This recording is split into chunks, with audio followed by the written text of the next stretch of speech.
ಈಗ ಹುಡುಗಿನ ಕನ್ಫರ್ಮ್ ಮಾಡ್ಕೊಂಡ್ಬಿಟ್ರೆ ಅವನ ಎಜುಕೇಶನ್ ಮುಗಿದ ತಕ್ಷಣ ಮುಂದಿನ ವರ್ಷವೇ ಮದುವೆ ಮಾಡಿಬಿಡ್ಬೇಕು ಅಂದ್ಕೊಂಡಿದ್ದೀವಿ.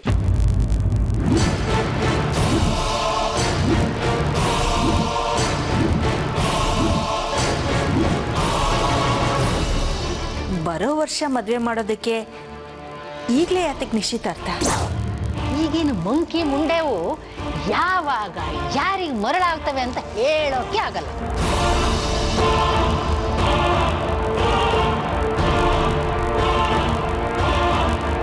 ಅದಕ್ಕೆ ನಾವು ಇಂಟೆಲಿಜೆಂಟ್ ಆಗಿ ಮ್ಯಾಚ್ ಫಿಕ್ಸ್ ಮಾಡಿಬಿಟ್ರೆ ಅವು ಗಮನ ಬೇರೆ ಕಡೆಗೆ ಹೋಗಲ್ಲ.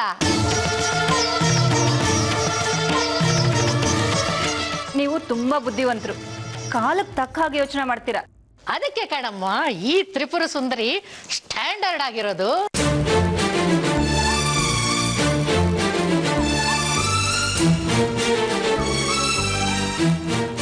ರೀ ವಿಶ್ವನಾಥ್, ಈಗ ನಿಶ್ಚಿತಾರ್ಥ ಅಂತೇನು ಮಾಡ್ಕೊಳ್ಳೋದು ಬೇಡ. ಮದುವೆ ಸಮಯದಲ್ಲಿ ಅಫಿಷಿಯಲ್ ಆಗಿ ಅದನ್ನ ಮಾಡ್ಕೊಂಡು ಬಿಡೋಣ.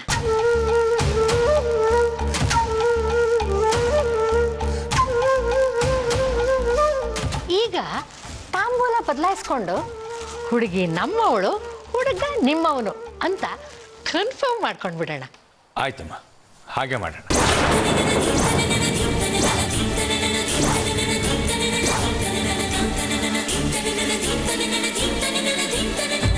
ಈ ಕ್ಷಣದಿಂದ ಮೇಘ ನಮ್ಮನೆ ಸೊಸೆ. ಅವಳು ಈ ಹೌಸ್ನಲ್ಲಿ ಇರ್ತಾಳೆಯೇ ಹೊರತು ಅವಳು ಫುಲ್ಲಿ ನಮ್ಮನೆ ಹುಡುಗಿ. ಅವಳ ಬಗ್ಗೆ ಇನ್ನು ಮುಂದೆ ನೀವು ಯಾವ ನಿರ್ಧಾರವನ್ನು ತಗೊಳ್ಳೋ ಹಂಗಿಲ್ಲ.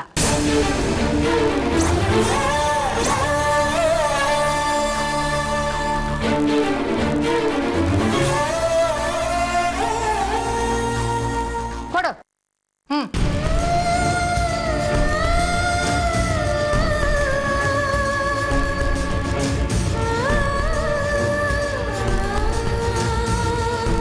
ಏನೇ ನಿರ್ಧಾರ ತಗೋಬೇಕಾದ್ರೂ ನಮಗದನ್ನು ತಿಳಿಸಿ, ಅದು ನಮಗೆ ಓಕೆ ಆದ್ರೆ ಮಾತ್ರ ನೀವು ಅದನ್ನ ಇಂಪ್ಲಿಮೆಂಟ್ ಮಾಡ್ಕೋಬಹುದು.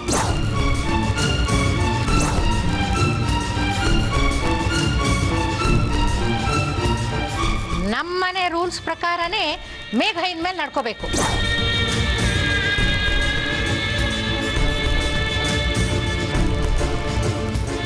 ಇನ್ನು ಮೇಘನಿಗೆ ಅಂತ ನೀವು 5 ಪೈಸೆನೂ ಖರ್ಚು ಮಾಡಬಾರ್ದು.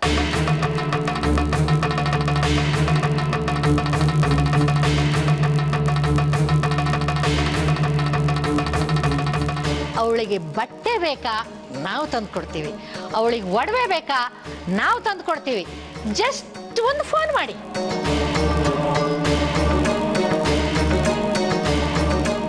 ಹೇಗೋ ಮದುವೆಗೆ ಇನ್ನೊಂದು ವರ್ಷ ಇದೆ. ಮೇಘನ ಕಾಲೇಜ್ಗೆ ಈಗ ಓದ್ಕೊಂಡಿರೋದೇ ಸಾಕು. ಹೆಣ್ಣು ಮಕ್ಕಳು ಎಷ್ಟೇ ಓದ್ಕೊಂಡ್ರು ಪಾತ್ರೆ ವಾಶ್ ಮಾಡೋದೇನಾದ್ರೂ ತಪ್ಪುತ್ತಾ? ಕಾಲೇಜ್ ಗೀಲೇಜ್ ಏನು ಬೇಡ, ಆರಾಮವಾಗಿ ಮನೇಲಿರ್ಲಿ.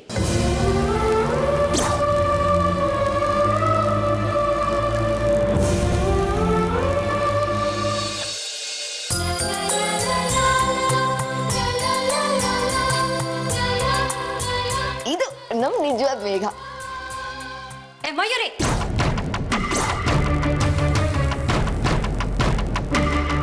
ನಿನ್ಗೇನಾದ್ರು ತಲೆ ಕೆಟ್ಟಿದ್ಯಾ? ಒಳ್ಳೆ ದೆವ್ವ ತರ ಇವಳಿಗೆ ಮೇಕಪ್ ಮಾಡಿದ್ಯಲ್ಲ. ನಮ್ಮ ಅದೃಷ್ಟ ಚೆನ್ನಾಗಿತ್ತು, ಅವ್ರು ಇವಳನ್ನ ಒಪ್ಕೊಂಡ್ರು. ಇಲ್ಲ ಅಂದಿದ್ರೆ ಅವಮಾನ ಆಗ್ತಾ ಇದ್ದಿದ್ದು ಯಾರಿಗೆ ಹೇಳು? ಮೇಘ, ಅವಳಂತೂ ಎಡವಟ್ರಾಣಿ. ನಿನ್ಗಾದ್ರೂ ಸ್ವಲ್ಪ ಜ್ಞಾನ ಇರೋದು ಬೇಡವಾ? ಅವಳ ಜೊತೆ ಸೇರಿ ಸೇರಿ ನಿನ್ಗೂ ತಲೆ ಕೆಟ್ಟು ಹೋಗಿದ್ಯಾ ಹೇಗೆ? ಅವಳು ಮೇಕಪ್ ಮಾಡ್ತಾಳಂತೆ, ಇವಳು ಮಾಡಿಸ್ಕೊತಾ ಇರ್ತಾಳಂತೆ. ನೀನ್ ಹೀಗೆ ಅವಳು ಮಾತನ್ನ ಕೇಳ್ತಾ ಇರು. ನಾಳೆ ದಿನ ಯಾವ್ದಾದ್ರು ಹಾಳ್ ಬಾವಿಗೆ ನುಗ್ಬಿಡ್ತಾಳೆ ಅಷ್ಟೇ. ಸ್ವಲ್ಪ ಸುಮ್ಮನೆ ಇರ್ತೀರಾ ನೀವು? ಒಪ್ಕೊಂಡಾಯ್ತಲ್ಲ ಗಂಡಿನ ಕಡೆಯವರು, ಇನ್ನೇನು? ಏನೇ ನನಗೆ ಎದುರುತ್ರ ಕೊಡೋ ಅಷ್ಟು ನಿನ್ ನಾಲ್ಗೆ ಉದ್ದ ಬೆಳೆದು ಬಿಡ್ತಾ? ಹುಷಾರ್, ಈ ಆಟಗಳನ್ನೆಲ್ಲ ನೀನು ನನ್ನ ಹತ್ರ ಇಟ್ಕೋಬೇಡ. ಓ, ನನ್ಗೀಗ ಅರ್ಥ ಆಯ್ತು ಬಿಡು, ನೀನ್ ಯಾಕೆ ಈ ಆಟಗಳನ್ನೆಲ್ಲ ಆಡ್ತಿದ್ಯಾ ಅಂತ. ಮೇಘನ್ಗೆ ಶ್ರೀಮಂತ್ರ ಮನೆ ಸಂಬಂಧ ಸಿಕ್ತಿದ್ಯಲ್ಲ, ಅದಕ್ಕೆ ಹೊಟ್ಟವ್ರಿ ನಿನಗೆ, ಅದಕ್ಕೆ ಹೀಗೆಲ್ಲ ಮಾಡ್ತಿದ್ಯಾ. ನೀನಂತೂ ದಿಕ್ಕು ದೆಸೆ ಇಲ್ದೇ ಇರೋಳು. ನಿಮ್ಮಮ್ಮ ಸತ್ತೋದ್ಲು, ನಿಮ್ಮಪ್ಪ ಅನ್ಸ್ಕೊಂಡವನು ನಿನ್ ಸಹವಾಸನೆ ಬೇಡ ಅಂತ ಫಾರಿನ್ ಹೋಗಿ ಕೂತಿದ್ದಾನೆ. ಮೀನಾಕ್ಷಿ, ಇನ್ನೊಂದು ಮಾತು ಮಾತಾಡಿದ್ರು ನಾನಾಗಿರಲ್ಲ. ಎಲ್ಲದಕ್ಕೊಂದು ಮಿತಿ ಅನ್ನೋದಿರುತ್ತೆ, ಅದನ್ನ ದಾಟಬಾರ್ದು. ಅಂದ್ರೆ ನೀವ್ ಹೇಳೋದೇನತ್ತಿಗೆ? ಇವಳು ಮಾಡೋದೆಲ್ಲ ಸರಿ ಅಂತನಾ? ತಪ್ಪು ಅಂತ ಅನ್ಸಿದ್ರೆ ಬೇಕಾದ್ರೆ ಒಂದ್ ಏಟ್ ಹೊಡಿ ಬಡಿ, ನಾನೇನು ಬೇಡ ಅಂತ ಹೇಳೋದಿಲ್ಲ. ಆದ್ರೆ ಅವಳನ್ನ ದಿಕ್ಕಿಲ್ದಿದ್ದವಳು, ದೆಸೆ ಇಲ್ದಿದ್ದವಳು ಅಂತ ಮಾತ್ರ ಅನ್ಬೇಡ. ಅವಳಿಗೆ ಅಮ್ಮನಾಗಿ ನಾನಿಲ್ಲಿದ್ದೀನಿ.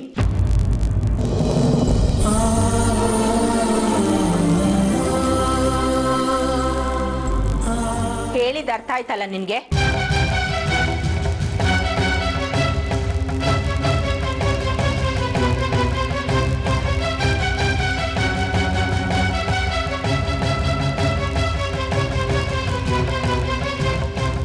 ಮಯೂರಿ, ದೊಡ್ಡಮ್ಮ, ಅವಳ ಮಾತನ್ನ ಮನ್ಸಿಗೆ ಹಚ್ಕೋಬೇಡ, ಮರ್ತು ಬಿಡು. ದೊಡ್ಡಮ್ಮ, ನನಗೆ ಮೀನಾಕ್ಷಿ ಅತ್ತೆ ಬಗ್ಗೆ ಗೊತ್ತಿಲ್ವಾ? ಅವರು ನನ್ನ ಹಾಗೇನೆ, ಸ್ವಲ್ಪ ಮುಂಗೊಪ್ಪ ಜಾಸ್ತಿ ಅಷ್ಟೇ. ಅನ್ಸಿದ್ದನ್ನ ಹೇಳ್ಬಿಡ್ತಾರೆ, ಆಮೇಲೆ ಫೀಲ್ ಮಾಡ್ಕೋತಾರೆ. ಪರವಾಗಿಲ್ಲ ಬಿಡಿ ದೊಡ್ಡಮ್ಮ. ದೊಡ್ಡಮ್ಮ, ನನ್ನ ಟೆನ್ಷನ್ ಅದಲ್ಲ. ಮೇಘನ್ ಎಜುಕೇಶನ್ ನಿಂತು ಹೋಗುತ್ತಲ್ಲ, ಅದಕ್ಕೆ ಏನು ಮಾಡೋದು ಅಂತಾನೆ.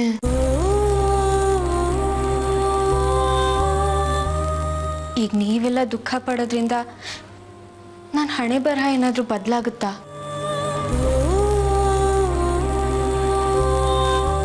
ಪಾಲಿಗೆ ಬಂದಿದ್ದು ಪಂಚಾಮೃತ ಅಷ್ಟೇ. ಒಂದು ಕೊಟ್ರೆ ಬಾಯಿ ಮುಚ್ಕೊಂಡು ನಿಂತ್ಕೋ. ಮುದ್ಕಿ ತರ ವೇದ ಅಂತ ಮಾತಾಡ್ಬೇಡ. ಈಗೇನು ಮಾತಾಡಿದ್ರೆ ಏನು ಪ್ರಯೋಜನ? ಅಪ್ಪ ನನ್ನ ಒಪ್ಪಿಸ್ಬಿಟ್ರಲ್ಲ.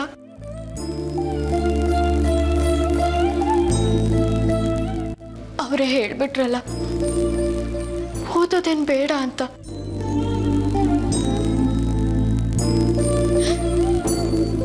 ಅವ್ರನ್ನ ಮೀರಿ ಏನಾದರೂ ಮಾಡೋಕ್ಕಾಗತ್ತಾ?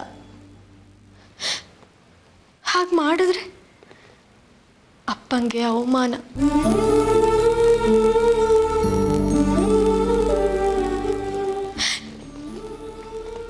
ಬೇಡ, ನಾನೇ ನಾನು ಓದೋ ಕನಸನ್ನ ಮರ್ತು ಬಿಡ್ತೀನಿ.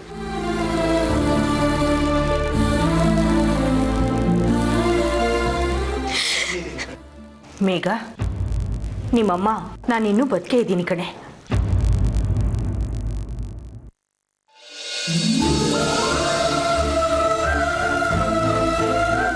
ಮೇಘ ನೋಡು, ನೀನು ಇದ್ರ ಬಗ್ಗೆ ಯೋಚನೆ ಮಾಡಬೇಡ. ನಿನ್ನ ಕಾಲೇಜ್ ಕಳಿಸೋ ಜವಾಬ್ದಾರಿ ನಂದು. ನೀ ಕಾಲೇಜ್ಗೆ ಹೋಗೇ ಹೋಗ್ತೀಯ. ಹೇಗಮ್ಮ? ಜಯಂತ, ನಾವು ತ್ರಿಪುರ ಸುಂದರಿ ಅವ್ರ ಮನೆಗೆ ಹೋಗಿ ಇದ್ರ ಬಗ್ಗೆ ಮಾತಾಡೋಣ. ಸರಿ ಅತ್ತೆ. ಬಾ.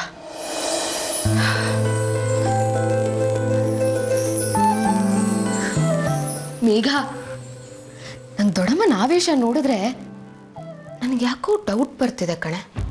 ಏನಂತ? ನಮ್ಗೆ ಈ ಸಂಬಂಧ ಬೇಡ ಅಂತ ಹೇಳಕ್ ಹೋಗ್ತಿದ್ದಾರೆ ಅಂತ ಅನಿಸ್ತಿದೆ. ಅಯ್ಯೋ, ಏನೇ ಹೇಳ್ತಾ ಇದೀಯ ನೀನು? ಹ್ಞೂ ಕಣೆ, ಇಲ್ಲಾಂದ್ರೆ ಆ ತ್ರಿಪುರ ಸುಂದರಿ ನಿನ್ನ ಕಾಲೇಜ್ಗೆ ಹೋಗೋಕೆ ಬಿಡ್ತಾರಾ? ದೊಡ್ಡಮ್ಮ ಮಾಡ್ತಿರೋದು ಕರೆಕ್ಟಾಗೇ ಇದೆ. ಮುರಿದೋಗ್ಲಿ ಬಿಡು ಆ ಸಂಬಂಧ. ಸುಮ್ಮನಿರೇ ನೀನು, ಹಾಗೆಲ್ಲ ಮಾತಾಡಬೇಡ. ಅಮ್ಮನಿಂದ ಈ ಸಂಬಂಧ ಮುರಿದೋಯ್ತು ಅಂತ ಅಪ್ಪಂಗೆ ಗೊತ್ತಾದ್ರೆ ಮುಗೀತು ಅಮ್ಮನ ಕತೆ. ಪಾಪ.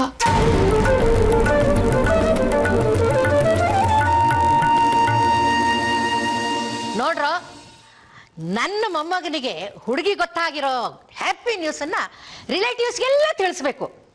ಹೇಗೆ ತಿಳಿಸೋದು? ಅಮ್ಮ ಸ್ವೀಟ್ ಕೊಟ್ಟೆ? ಗುಡ್.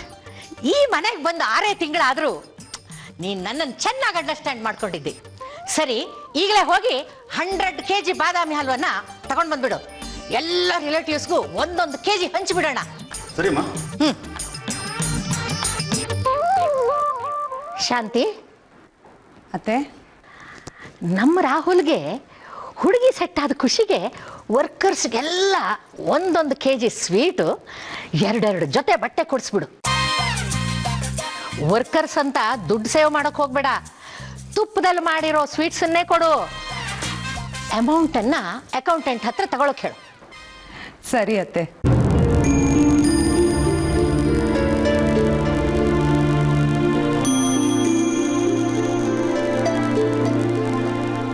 ಬನ್ನಿ ಬನ್ನಿ ಸುಮತಿ, ಪಾಪ. ನಮಸ್ತೆ. ನಮಸ್ತೆ ಅಮ್ಮ. ನಮಸ್ಕಾರ. ಕೂತ್ಕೋ ಸುಮತಿ. ಶಂಕರ, 2 ಲೋಟ ಜ್ಯೂಸ್ ತಗೊಂಡ್ ಬಾಪ. ಅಯ್ಯೋ, ಅದೆಲ್ಲ ಏನು ಬೇಡ.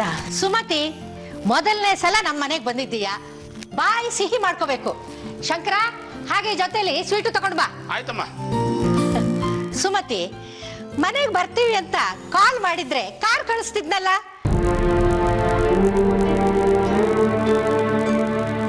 ಸುಮತಿ, ಯಾಕೆ ಒಂಥರ ಇದ್ದೀರಿ? Any serious matter? ಹಾಗೇನಿಲ್ಲ, ನಿಮ್ಮ ಜೊತೆ ಸ್ವಲ್ಪ ಮಾತಾಡಬೇಕಿತ್ತು, ಅದಕ್ಕೋಸ್ಕರ ಬಂದ್ವಿ.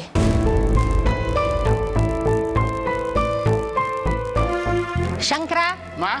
ಸ್ವೀಟು ಜ್ಯೂಸನ್ನ ನಾನು ಹೇಳಿದ ನಂತರ ತಗೊಂಡು ಬಾ. ಸರಿಮ್ಮ.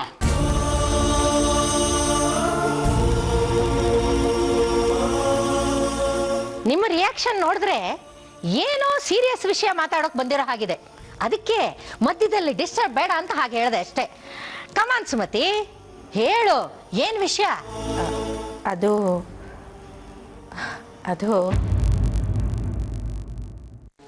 No chewing gum dialogues. ಏನೇ ಇದ್ರೂ ಸ್ಟ್ರೈಟ್ ಆಗಿ ಹೇಳು. ಅಮ್ಮ, ಮೇಘನ್ಗೆ ಒಳ್ಳೆ ಮಾರ್ಕ್ಸ್ ಬಂದಿದೆ. ಅವಳನ್ನ ಕಾಲೇಜಿಗೆ ಕಳಿಸ್ಬೇಕು ಅನ್ನೋದೇ ನಮ್ಮ ಆಸೆ.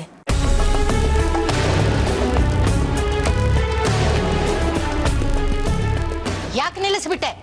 ಕಂಟಿನ್ಯೂ.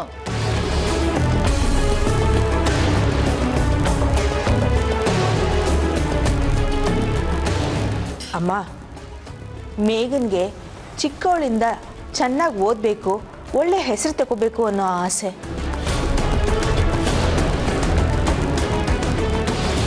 ಅಲ್ಲಮ್ಮ, ಬರೋ ಸೊಸೆ ಚೆನ್ನಾಗಿ ಓದ್ಕೊಂಡಿದ್ರೆ ನಿಮಗೆ ಅನುಕೂಲ ಅಲ್ವಾ?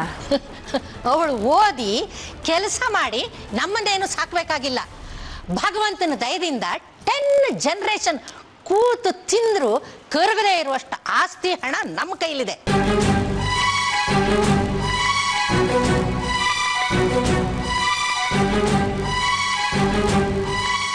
ಎಲ್ಲ ಸಮಯದಲ್ಲೂ ದೇವ್ರು ನಮ್ಮನ್ನು ಕಾಪಾಡ್ತಾ ಇರ್ತಾನ, ಒಂದಷ್ಟು ಪರೀಕ್ಷೆಗಳನ್ನು ಕೊಡ್ತಾನಲ್ವಾ? ದೇವ್ರು ನಿಮಗೆ ಅಂದದ ಜೊತೆ ಎಲ್ಲನೂ ನಿಭಾಯಿಸುವಂಥ ಬುದ್ಧಿವಂತಿಕೆ ಕೊಟ್ಟಿರೋದ್ರಿಂದ ಎಲ್ಲ ಸುಲಭವಾಗಿ ನಡೀತಾ ಇದೆ.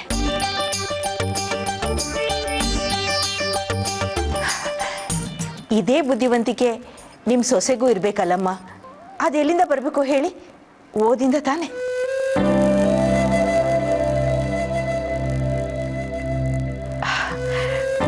ನಿಮ್ಮದು ಮೊದಲೇ ಬಿಸ್ನೆಸ್ ಫ್ಯಾಮಿಲಿ, ಆಗಾಗ ಪಾರ್ಟಿ ಫಂಕ್ಷನ್ ಅಂತ ಹೋಗ್ತಿರ್ಬೇಕಾಗತ್ತೆ. ಅಲ್ಲಿ ಬರೋರೆಲ್ಲ ಯಾರು ಹೇಳಿ? ದೊಡ್ಡವರು, ಚೆನ್ನಾಗಿ ಓದ್ಕೊಂಡಿರೋರು. ಅವ್ರ ನಡುವೆ ಕಡಿಮೆ ಓದ್ಕೊಂಡಿರೋ ಹೆಂಡತಿನ ಕರ್ಕೊಂಡು ಹೋಗೋಕ್ಕೆ, ಪರಿಚಯ ಮಾಡೋದಕ್ಕೆ ನಿಮ್ಮ ಮೊಮ್ಮಗನಿಗೆ ನಾಚಿಕೆ ಆಗ್ಬೋದಲ್ವಾ?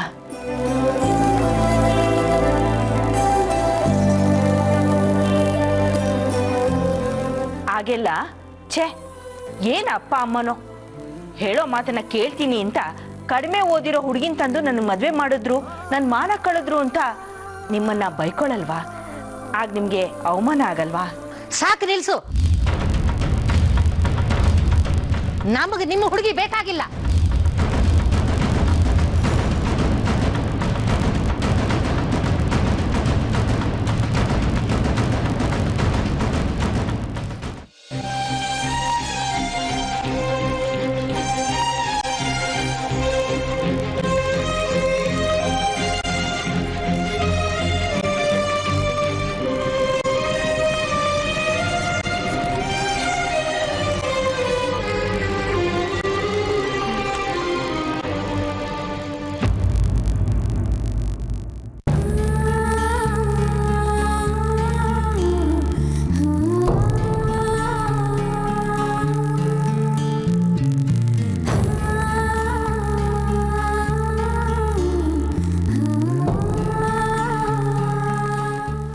ಕುಡಿ. ಬೇಡ, ಅಲ್ಲಿ ಏನಾಯ್ತು ಅಂತ ಒಂದೇ ಟೆನ್ಷನ್ ಆಗ್ತಿದೆ ನನಗೆ. 100% ನಾನು ಬರ್ಕೊಡ್ತೀನಿ. ಆ ತ್ರಿಪುರ ಸುಂದರಿ ನೀನ್ ಕಾಲೇಜ್ಗೆ ಹೋಗೋದನ್ನ ಒಪ್ಕೊಂಡಿರಲ್ಲ, ಸಂಬಂಧ ಮುರಿದು ಬಿದ್ದು ಹೋಗಿರುತ್ತೆ. ಅಪ್ಶಕ್ನಾದ್ ಮಾತಾಡ್ಬೇಡ್ವೆ.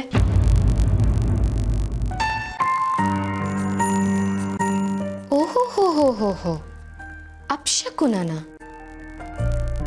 ಅಲ್ಲಿಗೆ ನಿನಗೂ ಮದ್ವೆ ಬಗ್ಗೆ ಇಂಟ್ರೆಸ್ಟ್ ಇದೆ ಅಂತ ಆಯ್ತು. ವಿಷಯ ಮದ್ವೆದಲ್ಲ, ಅಪ್ಪನ ಮರ್ಯಾದೆದು. ಅಪ್ಪ ಮಗಳ ಸಂಬಂಧ ಕುದುರಿಸ್ತಾರೆ, ಅಮ್ಮ ಹೋಗಿ ಅದನ್ನ ಮುರಿತಾರೆ ಅಂದ್ರೆ ನೋಡಿದ ಜನ ಏನ್ ಅನ್ಕೊಳ್ಳಲ್ಲ ಹೇಳು. ಆದ್ರೂ ದೊಡ್ಡಪ್ಪ ಈ ತರ ನಿರ್ಧಾರ ತಗೋಬಾರ್ದಿತ್ತು ಕಣೆ. ಅದಕ್ಕೆ ಕಾರಣ ನಾನೇ ಅಲ್ವಾ? ನನ್ನ ಚಾಟಿಂಗ್ ಹುಚ್ಚಿಂದಾನೆ ಅಪ್ಪ ನನ್ನ ಮದ್ವೆಗೆ ಮುಂದಾಗಿದ್ದು. ನಾನು ಚೆನ್ನಾಗಿ ಓದಬೇಕು ಅಂತ ಎಲ್ಲರಿಗಿಂತ ಹೆಚ್ಚು ಆಸೆ ಪಟ್ಟಿದ್ದು ಅಪ್ಪನೇ. ಅಂಥವ್ರು ಈಗ ಈ ನಿರ್ಧಾರಕ್ಕೆ ಬಂದಿದ್ದಾರೆ ಅಂದರೆ ಅವ್ರ ಒಳಗೊಳಗೆ ಎಷ್ಟು ದುಃಖ ಪಟ್ಟಿದ್ದಾರೆ.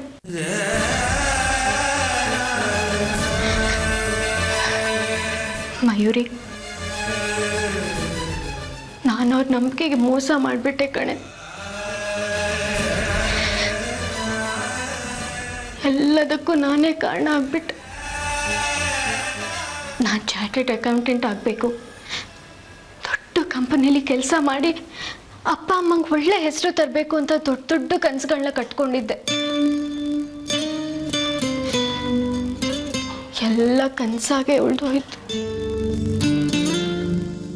ಮೇಘ, ಅಮ್ಮ,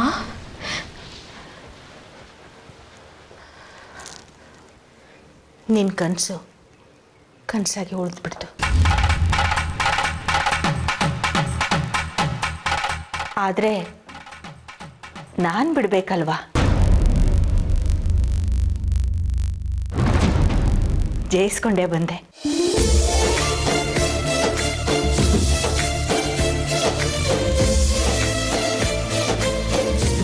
ಏನಮ್ಮ ಹೇಳ್ತಾ ಇದ್ಯಾ? ನಾನು ಕಾಲೇಜ್ಗೆ ಹೋಗಕ್ಕೆ ಅವ್ರು ಒಪ್ಕೊಂಡ್ಬಿಟ್ರಾ? ಅತ್ತೆ ಅವ್ರನ್ನ ಒಪ್ಪಿಸ್ಬಿಟ್ರು ಮೇಘ.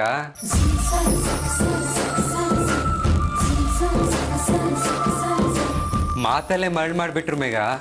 ಅತ್ತೆಗೆ ಇಷ್ಟು ಬುದ್ಧಿವಂತಿಕೆ ಇದೆ, ಇಷ್ಟು ಚೆನ್ನಾಗಿ ಮಾತಾಡ್ತಾರೆ ಅಂತ ನಂಗೆ ಗೊತ್ತೇ ಇರಲಿಲ್ಲ.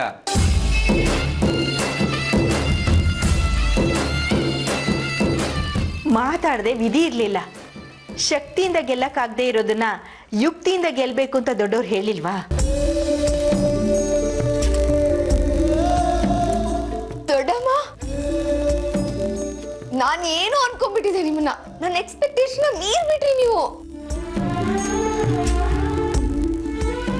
ಮೇಘನ್ ಕನ್ಸು ನನ್ಸಾಗ್ತಿದೆಯಲ್ಲ, ಅದೇ ಸಖತ್ ಖುಷಿ ಆಗ್ತಿದೆ ನಂಗೆ. ಮೇಘ,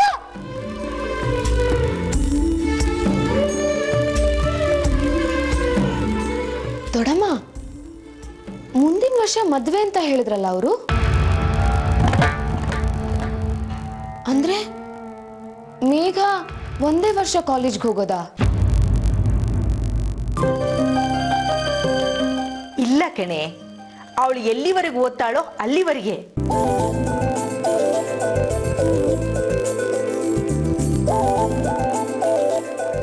ಒಪ್ಪಿಗೆ ಕೊಡೋದಕ್ಕೆ ನಮ್ಮನ್ನ ಎಷ್ಟು ಗಾಬರಿ ಪಡಿಸಿದ್ರು ಗೊತ್ತಾ ಅಜ್ಜಮ್ಮ? ನಮಗೆ ನಿಮ್ಮ ಹುಡುಗಿ ಬೇಕಾಗಿಲ್ಲ.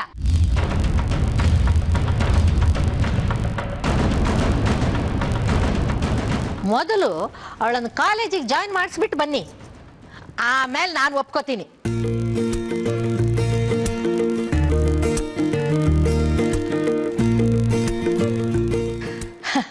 ನೀನು ಹೇಳಿದ್ದು ಕರೆಕ್ಟ್ ಆಗಿದೆ. ಈಗಿನ ಕಾಲದಲ್ಲಿ ಹೆಣ್ಣು ಮಕ್ಕಳು ಹೆಚ್ಚು ಓದಿದಷ್ಟು ಫ್ಯಾಮಿಲಿಗೆ ಅಡ್ವಾಂಟೇಜ್ ಜಾಸ್ತಿ. ಮದುವೆ ಆಗುವವರೆಗೆ ನೀನು ಓದಿಸು, ಮದುವೆ ಆದ ಮೇಲೆ ನಾನು ಓದಿಸ್ತೀನಿ.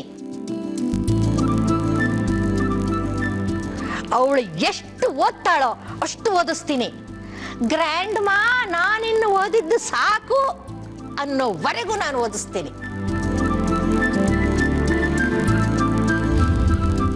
ದೊಡಮ್ಮ, ಆ ಘಾಟಿ ತ್ರಿಪುರ ಸುಂದರಿ ಇಷ್ಟೆಲ್ಲ ಒಳ್ಳೆಯವರು ಅಂತ ನಂಗೆ ಗೊತ್ತೇ ಇರ್ಲಿಲ್ಲ.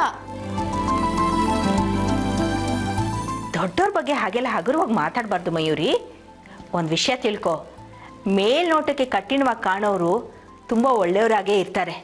ಉದಾಹರಣೆಗೆ ನೀನೇ ಇಲ್ವಾ?